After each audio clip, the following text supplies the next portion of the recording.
स्मिता जी, आपको क्या लगता है ऐसा क्यों हो रहा है? परिवारवाद और भ्रष्टाचार, इसी मुद्दे पर यह सियासी आर पार क्यों?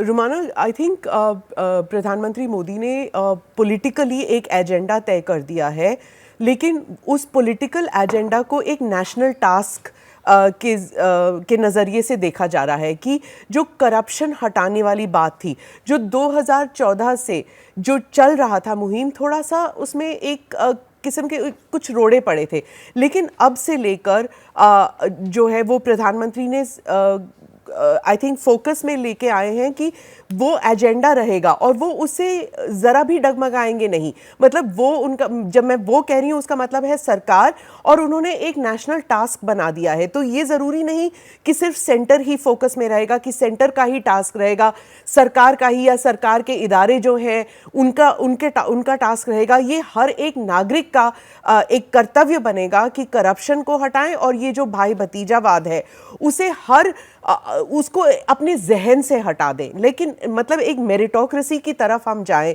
तो जब हम मेरिटोक्रेसी की बात करते हैं तो चाहे वो पॉलिटिकल मेरिटोक्रेसी हो या फिर किसी भी इदारे में हम मेरिट पे ही जाएंगे, तो उसमें नारी शक्ति भी आ जाती है, उसमें मेरिट भी आ जाता है, उसमें भाई भतीजावाद की तरफ जो एक मुहिम है वो भी आ जाता है, और करप्शन के खिलाफ जो एक लड़ाई है वो भी फोकस में आ जाता है। इसका अगर पॉलिटिकल बेनिफिट बीजेपी को मिलता है वो एक फ्रिंज बेनिफिट कहेंगे आप, लेकिन प्रधानमंत्री ने, आप याद रखिए कि 2014 में बीजेपी या एनडीए की सरकार आई क्यों थी? क्योंकि एक परसेप्शन बन चुका था कि भारत में करप्शन जो है उससे लड़ा ही नहीं जा सकता, ये एंडेमिक है, ये हमारे सिस्टम का एक हिस्सा बन चुकी है, और जो लोग थे वो तंग आ चुके थे। और प्रधानमंत्री मनमोहन सिंह ने कहा भी था कि एक परसेप्शन बन गया है जिसे हम हटा नहीं पाए और उसकी वजह से सरकार गिरी, ये उन्होंने कहा। ये बहुत महत्वपूर्ण बात आप कर रही हैं।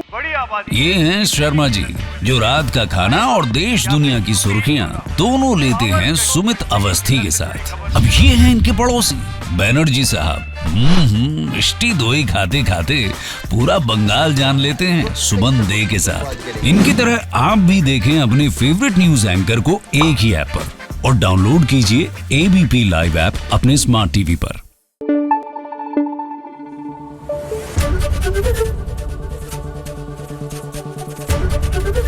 एबीपी न्यूज आपको रखे आगे।